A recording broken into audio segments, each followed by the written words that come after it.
গেল two be here আমার খুবই ভালো লাগতেছে। আমি অতটা এক্সপেক্ট করিনি, যেহেতু আজকে জার্জের মধ্যেই আজকে একজন আমার অ্যানিমি ছিল, বাট হোপসে সে আমার প্রতি খুবই পোলাইট ছিল অ্যান্ড সে আমাদের প্রাইভেট যেই শত্রুতা সেটা সে ভুলে গিয়ে আমাকে কোয়েশ্চেন করে অ্যান্ড আমিও রেসপেক্টফুলি ওনাকে অ্যান্সার দিই and yeah totally it was good and finally আমি আমার ইয়েস কার্ড হিসেবে একটা গাছ পেয়ে গিয়েছি। ইয়েস কার্ড তো পেয়েছেন প্রথম রাউন্ডে। আমি আপনাকে একটা প্রশ্ন করেছিলাম যে প্রথম রাউন্ডে ইয়েস কার্ড পেয়েছেন, কী মনে হচ্ছে ফাইনাল পর্যন্ত যেতে পারবেন কিনা? অলরেডি দ্বিতীয় রাউন্ডে চলে আসছেন, এখন কী মনে হচ্ছে?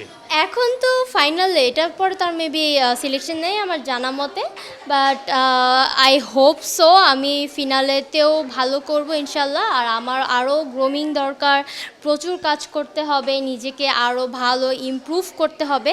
সো সেই জায়গাটা থেকে আমি চেষ্টা করব আমার 100% দেওয়ার। সেটা যেহেতু আমাদের প্রাইভেট থিংস, আমাদের পারিবারিক বা আমাদের সোশ্যাল মিডিয়ায় যেহেতু এই ঝড়টা, সো সেটা এত বড় একটা ইন্টারন্যাশনাল প্ল্যাটফর্মে আমি উল্লেখ করতে চাচ্ছি না, যেহেতু এটা আমাদের ব্যক্তিগত, একান্তই ব্যক্তিগত সত্যতা। সো আমি এখানে সেটা প্রকাশ করতে চাচ্ছি না।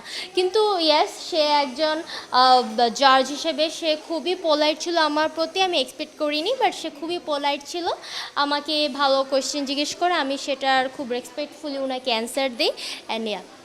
কী মনে হচ্ছে আসলে প্রতিবার কাছে যে কোনো শত্রুতা হার মানে কি না?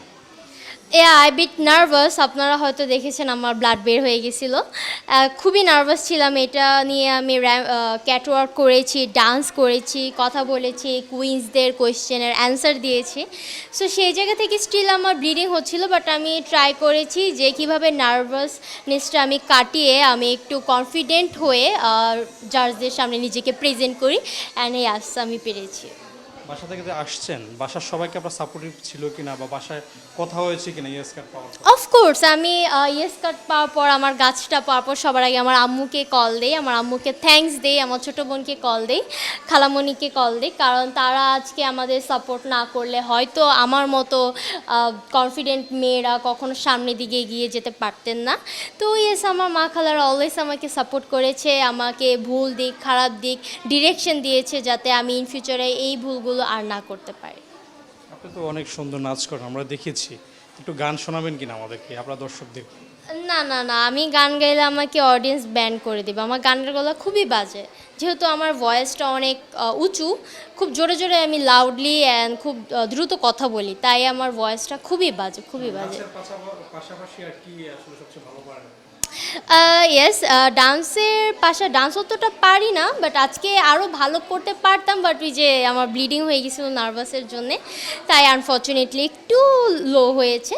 বাট আমি বেশ দেওয়ার ট্রাই করেছি। আর নাচের পাশাপাশি আমি যেহেতু মডেলিংয়ে কাজ করছি, ব্র্যান্ড প্রমোশনে কাজ করে যাচ্ছি, সবার সাপোর্টে সবাই আমাকে ভালো ভাবে আমাকে নিচ্ছে সেজন্যে।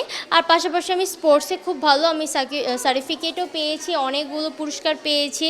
আর আমি এই তো ড্রয়িংয়ে ভালো। স্পোর্টস বলতে কোন খেলা সবচেয়ে পারদর্শী আপনি? আমি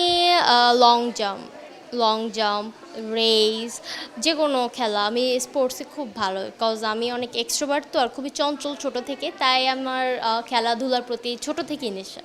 সো এই জন্য আর কি খেলাধুলা একটু ভালো।